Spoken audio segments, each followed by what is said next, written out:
This young man was a mega superstar. He had millions of fans across the world. He won several awards, but in a tickle of an eye, he lost that one thing that made him.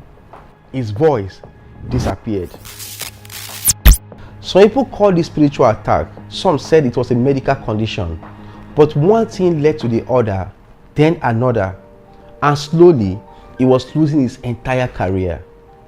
This is the sad story of Tekno, one of the biggest artists and talented artists in Africa. The artist who gave Davido his biggest hit, but when the world needed him the most, he disappeared. My name is Prince Theophilus, and this is Fame and Fallout. To understand the story of Tekno, let's go back to the very beginning. Ladies and gentlemen, it's Tekno! He was born Augustine Miles Kelechi in December 1992 in Bauchi State, Nigeria. His father was a soldier, always moving from one city to the other. So Tekno's childhood was like a rolling stone. Bauchi today, Kaduna tomorrow, Abuja next tomorrow. But that helped him develop a diverse cultural influence that would later shape his musical style.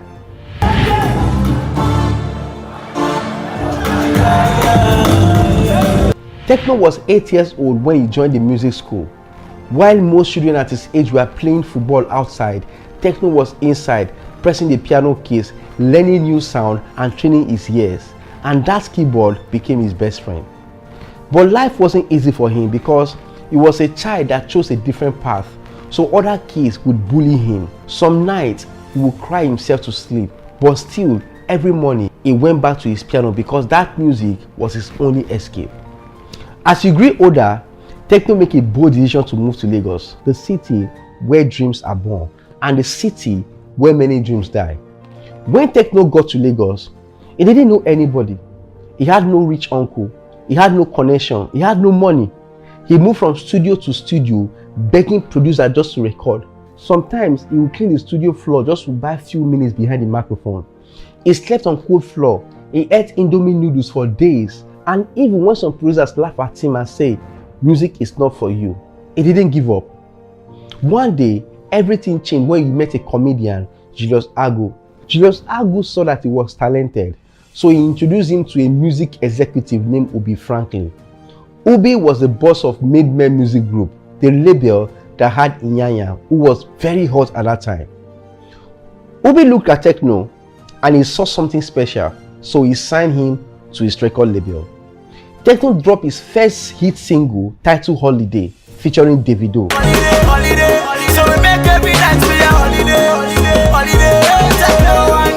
And that marked the beginning of a successful music career.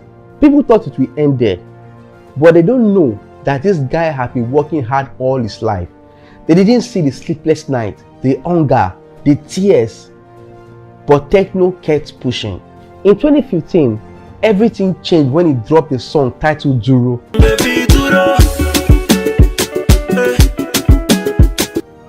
That song became a wildfire. People started playing it in weddings, in taxis, in villages, everywhere. Duro gave him his first real taste of fame. In 2016, he dropped another banger titled Pana.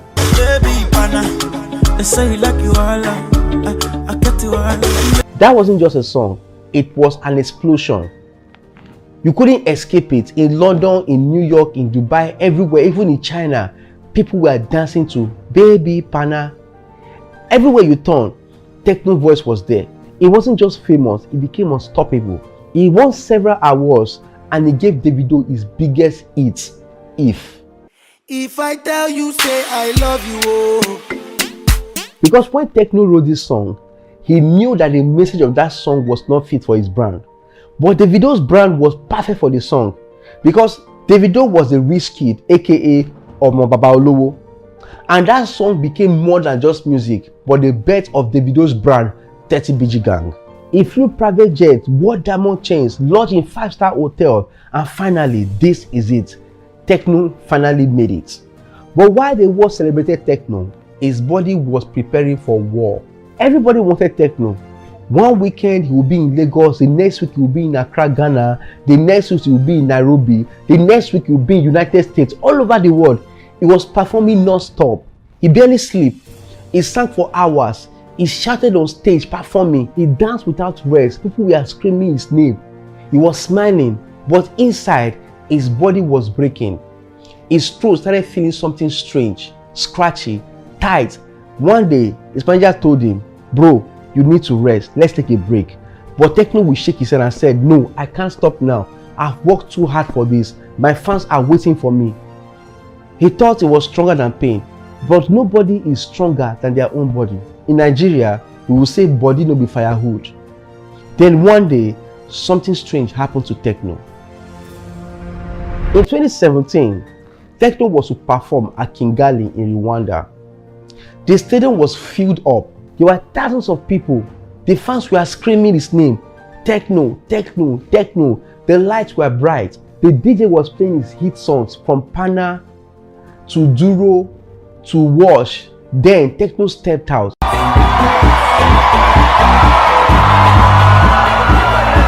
The crowd exploded. He took the microphone. Then he looked at the crowd. Then he smiled. He took a deep breath and then he opened his mouth to sing. Nothing came out. No sound, not even a hue. He tapped the mic. Check, check. Still nothing. He tried to sing, but still nothing. There was no sound. His chest locked. His throat froze and his heart raced. Thousands of eyes were on him. They were waiting for him to say something, but he couldn't make a sound. His manager noticed it and he signaled him from the side, whispering, "Just dance." So Tekno danced.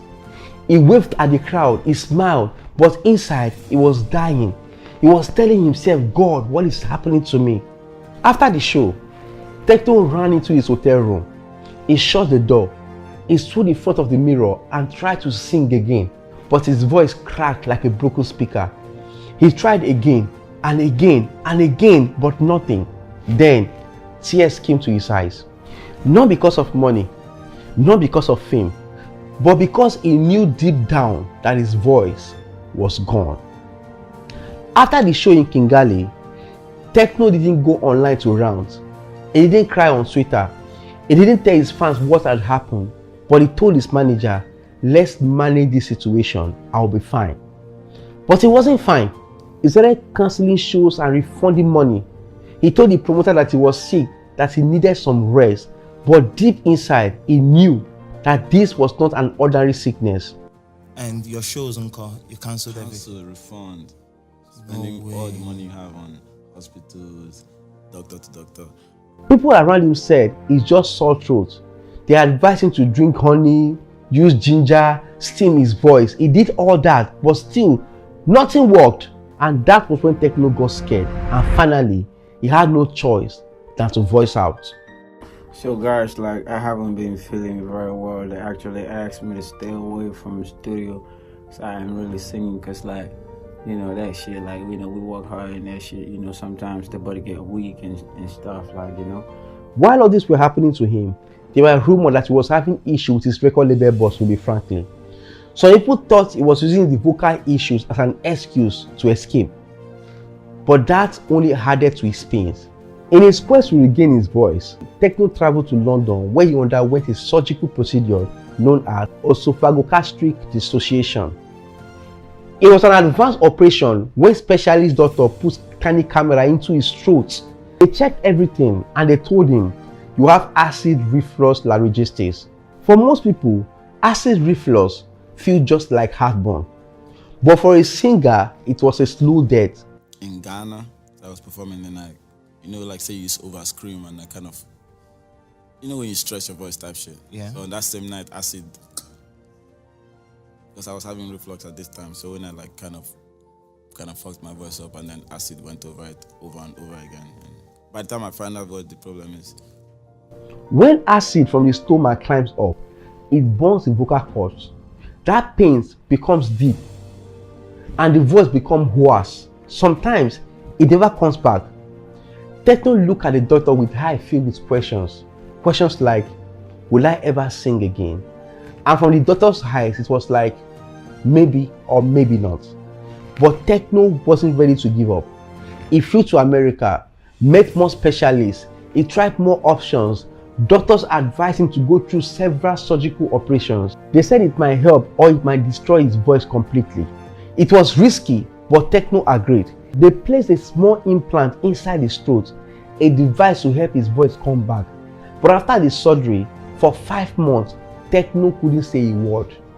He communicated with text messages. Sometimes he gets irritated when people are around him because he couldn't communicate properly. Tekno locked himself inside an hotel room in Dubai, away from social media and every social activity. There was a time I didn't even post for like 6 months. I didn't care about social media. These things didn't matter to me anymore. So I was just like, You were fighting for your life. Yeah. No, after the process After the after I was process, back normal, like I'll go do my show and whatnot, and I'll just go enjoy. At night, he would cry. He would scroll through Instagram watching the world move on. Burna Boy was now a global African giant. Wizkid had become legend. Davido was dropping hits back to back, and Tekno, he was in that room alone, hurting, in silence. He later said in an interview, "I watched my mate become global stars while I was battling with my throat. I felt the world would forget me." Silence is dangerous, especially when you are used to the noise, the cameras, and thousands of people screaming your name. Tekno entered a dark place, depression. He started thinking about quitting. He even thought about ending it all. But every time those thoughts came, he remembered his mother's voice. If you love something, hold it tight even when it hurts. Then in 2021, Tekno granted an interview. He sat down for an emotional interview with Daddy Freeze and he revealed something very painful. He said the sickness affected his finances. He said sometimes he had to pay $1,600 every time he sees a doctor. Here is the interview. Can you give us an estimate of how much you've spent before you met this doctor? I can't. 20 million, 30 million, 50 million? No, I cannot. I'm telling you, all these times, whenever I don't make my website, we used to say, boys, supposed to take this soft. This is what I was paying from doctor to doctor, Airbnb to Airbnb, hotel to hotel. These mans were running scans and tests, and these things were just bread. This doctor, guess what I see in New York? Every time I see him, I pay $1,600. Every time I see him, it's $1,600. Whether I would do anything or whether I would not do anything. I want to be a doctor. This is just money just going. During this dark period, his family held up to him. His mother called him every day. His siblings sent him voice notes and prayers. He held on, even when he felt like everything was falling apart. Because in Tekno's mind, there was still hope, even if it was tiny. He just had to fight. After years of crying in silence, after the surgeries, therapy, and pain, Tekno finally found peace. He got back to the music industry.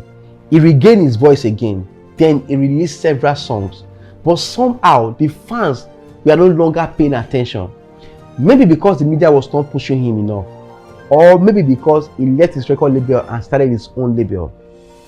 Let's pause for a second. What really happened to Tekno? What did he do wrong? He didn't smoke crack. He wasn't caught in scandals. He didn't disrespect his fans. But his mistake was he worked too hard. He kept giving until there was nothing left to give. He kept performing when his body was screaming, rest. He forgot that his health is more important than all the applause and attentions. But if you are still looking for Tekno today, I'm here to let you know that Tekno is still out there and is currently dropping songs.